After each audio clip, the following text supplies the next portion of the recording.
and welcome to the Aerodynamics Orientation. I'm your host, John Gray, and I'm here to teach you all about aerodynamics in the modern world, specifically regarding flight. And you'll learn about forces like lift and drag and how it makes flight possible. So, what is aerodynamics? The history, the application, and the significance regarding the modern world. So, let's get into it. As you can see here, 21st century glider. Um, Without aerodynamics, this glider would look a lot different and it would probably fall to the ground because without a knowledge of aerodynamics, you aren't able to design anything that actually can fly. So let's get into this. Aerodynamics is the study of how gases interact with objects, and this includes automobiles and planes and spacecraft and any object present in the world that is actually interacting with gases, and this includes air. And on Earth, mostly the objects would be interacting with air. So this does include yourself, your cell phone, a basketball, a tennis ball, literally anything on Earth that is in air or any sort of gas has aerodynamic properties to it. So let's go in and figure out how a plane flies, starting with the history.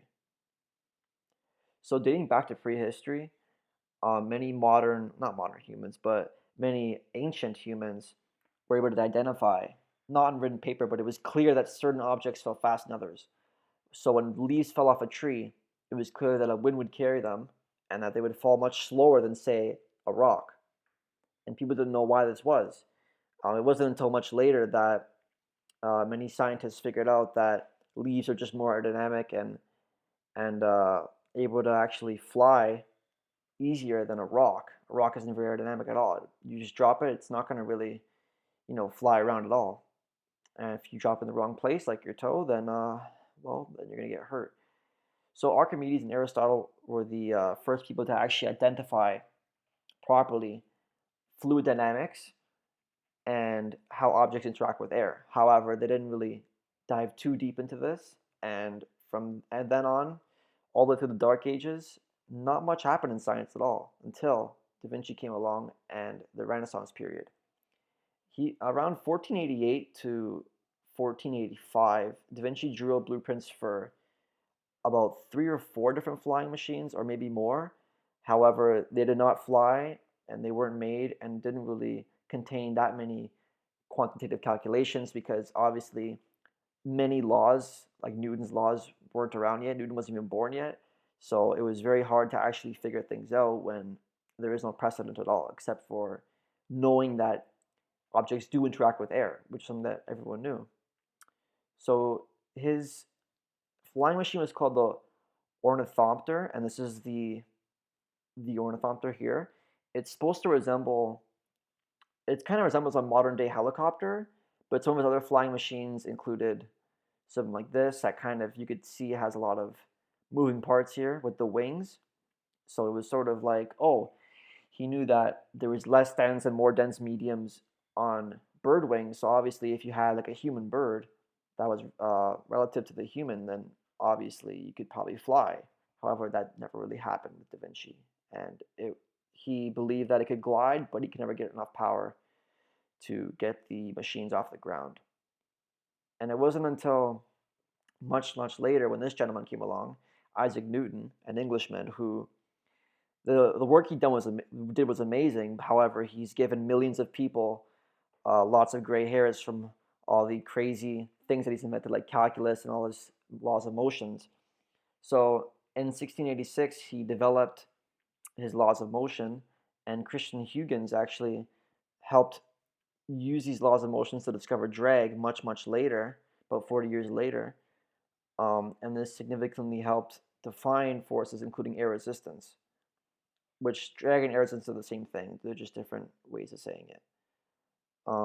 However, with drag, Isaac Newton tried to develop formulas and equations, but they weren't very accurate given that air resistance is not really constant. There's so many factors happening, like turbulence and all different things. So it wasn't until much later, even modern day, where drag was able to be figured out.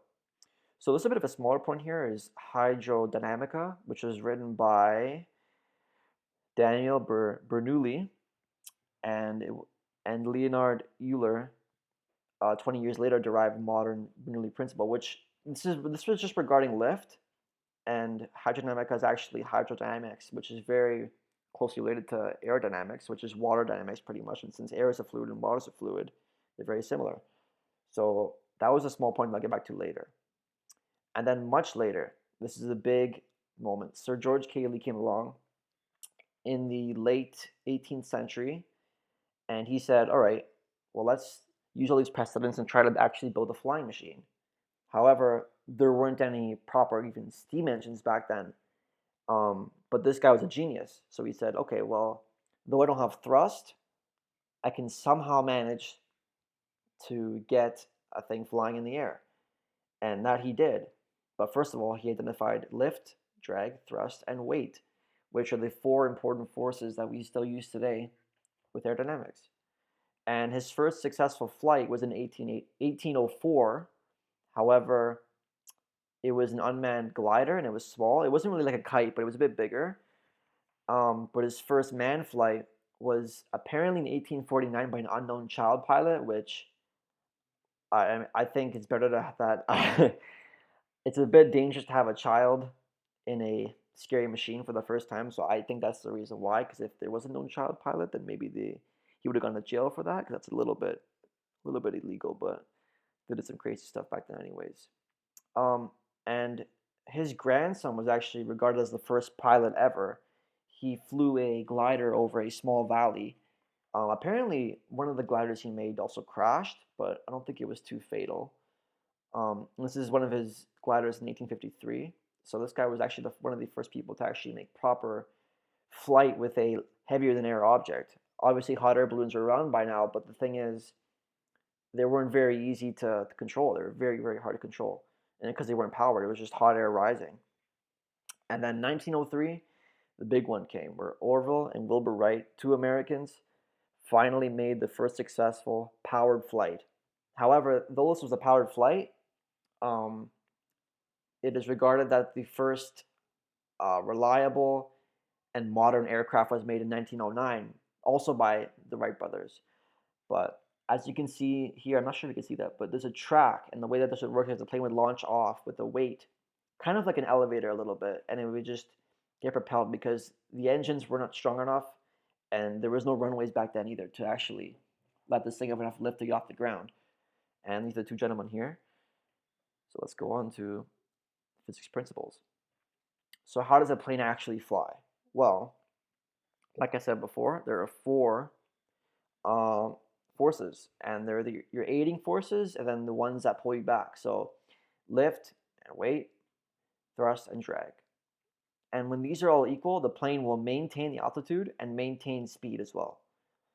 But however, when these are unbalanced, certain things happen. Like when lift is greater than weight, plane rises. When weight is greater than lift, plane falls. Drag is greater than thrust, plane slows, and vice versa. So this incorporates a lot of Newton's third law. So especially with lift, as every action force has an equal and opposite reaction. So with lift, the action is air is deflected downward by the wing, and in turn, because it's a less dense medium, air is pushes the wing up, and in turn pushes the plane up as well. Generate enough lift, you can cancel out your weight force to maintain a certain altitude. And if you generate even more lift, you can finally have your plane lift up and accelerate in the y direction, up, which is always a good thing. You don't want to accelerate downward. So the first force, lift. The way it works is air flows in, the high pressure and low velocity air goes into the bottom. Since it's high pressure, it pushes all the way up into the plane because the wings are tilted a certain way so that this high pressure medium is generated. And since at the top it's low pressure, a very small force is directed downward, which is like, you can call it vertical drag almost, because every object has drag, and since these are coming over, but it's not negligible, but the lift force easily cancels out that force. So you don't have to really worry about the weight force on the actual plane. And thrust is pretty similar. It's kind of like I've heard someone say it's horizontal lift, but it's a bit different because some planes use propellers and some use jet engines. I'm not going to go over in detail too much what a jet engine actually, how it works, but pretty much air flows in here, at a pretty high velocity, but not too high, and it gets heated up, and since air expands, the velocity will come out of here very quickly. And you can see here that um, these little metal things, these metal nozzles, are actually tilted a little bit, and actually it's very similar to what happens here. So a lift force is actually generated by these little nozzles, and this thing spins around very, very, very quickly after it goes into the combustion chamber, and then it produces an extremely high force. And when you have an extremely high force and you put it through a small nozzle, you're gonna experience a high force coming out of a very small point, which will generate extremely high velocity, which in turn pushes the engine forward. And since the engine connected to the plane, the plane will also accelerate forward too. Um, so let's get into drag. Drag is what fights the thrust force. Drag, it's a very complicated force, but it's also in a way kind of simple because we've all sort of experienced it. So when you drop an object, the only force that's actually pulling it down is just gravity, as long as there's no external forces acting to it. Like as long as you're not pushing on it, or as long as a wind current isn't pushing down on it or somehow, that's what's going to happen. But a current, not a current, a force is going to push up, called a drag force, which will in turn try to slow the gravity, slow the object down. And in a way, in many ways it does, but sometimes air resistance is kind of negligible. But with bigger objects and moving very fast, it is definitely prevalent. It's not negligible at all. So here are some of here's some details about drag. There is actually a drag equation. It is proportional to velocity, um, and then it's also very proportional to the area. And there's a density of the fluid, which in some situations would be water, but in our situation it's air. And yeah, there's that drag equation. And then here's drag actually on a plane. This is also lift again, but it is a very complicated concept that isn't covered in high school physics. So it is beyond my correlation. And then the last one is the simplest one, um, because there's not really much to say about it. It's just weight. Weight is essentially just your mass multiplied by the gravitational pull of the Earth, assuming that you're flying a plane on Earth, which at this time we haven't really flown any planes on the moon or anything yet. So basically, if you go back to the diagram here, your weight, which is the weight of the mass of the plane times the gravity, will get canceled out by your lift force, and that's pretty much just happens in the y direction. And oops, I went down too far. So that's dynamics for you. Um, Dynamics is regarding forces and way objects move, but there are some other concepts that are covered as well. But for the sake of time, I won't go over them in such detail because the dynamics is the main part of aerodynamics. Obviously, it's in the name. So kinematics, projectile motion, and relative motion are all very, very prevalent too. So obviously kinematics, you're dealing with distance, time, and velocity, and accelerations, and very unique things. Projectile motion, the aircraft is a projectile in a sort of way. If you lifting off, and especially with aircraft, I mean not aircraft, spacecraft, there's a lot of moving factors there where you're doing different staging, all this kind of stuff, and parachutes. You have to figure out um, what actually is going on in order to not mess up. You don't want to have a booster land over San Francisco or something. And relative motion, this is a very important part of planes, is the fact that you're going to have wind currents. And if you have a wind current, if the plane is traveling this way, so north, and a wind current's hitting it this way, the resultant displacement vector is going to be kind of like this. So the whole point is you have to figure out what angle you have to go to in order to counteract that wind and figure out how to actually get to the airport in the right place in the right time. And if you don't do that, then you might run out of fuel, might be told you get your bearings off. So obviously, it's a very important thing. Circular motion is always there too, and anything that moves, most of the time, you're gonna have some sort of circular motion. And with planes, anytime a plane moves in a circle, it has circular motion. And here you can see that a component of its lift actually cancels out gravity, and there's a force generated to actually pull it in this circle. That's how centrifugal force and acceleration works. Yeah. So this is a diagram very similar to the one at the very top, where you have your four forces: lift, weight, drag, thrust, except this time it's on an incline and you have actual values for them. You get an idea of what you're dealing with. So you have 10 kilonewtons and 20. You can see that with the plane, you're going to have pretty big forces. You're not going to have like a 5 Newton force pulling the plane. No, you're going to have to get a big force to counteract that drag, and a high lift force in order to counteract that hot, heavy weight. And yeah, that's how a plane flies. So how do you apply this in the real world? Well, obviously you can build and design aircraft. That's one of them. But with other things about aerodynamics, you can apply to designing automobiles. In the first slide, I showed that automobiles they do have a drag, and at the end of the day, though they're on the ground, and though they're not airplanes, drag will affect the way the car performs. So if you're trying to race a car like a Formula One car, obviously it's going to be a big factor to figure out how to design the car properly, so that's not going to be slower than everyone else's car. Fluid flow is a big one. Air is a fluid, and hydrodynamics and aerodynamics are very similar. Turbines, you got to figure out how turbines flow, mainly with wind turbines. Flow control, spacecraft, again, hydrodynamics, as I said before. So here's some pictures to get an idea of what's going on. So you can design, fly jetliners. Formula One cars, it looks so weird because you have to be aerodynamic. You got wind turbines and space shuttle. So very prevalent in the real world. Everywhere you look, there's something going on with aerodynamics. Even with the way buildings are, sometimes people like to design buildings so that they're aerodynamic for whatever reason. So overall significance is the study of aerodynamics has accelerated the world into a new age of fast living, traveling, and efficiency. And this is very prevalent.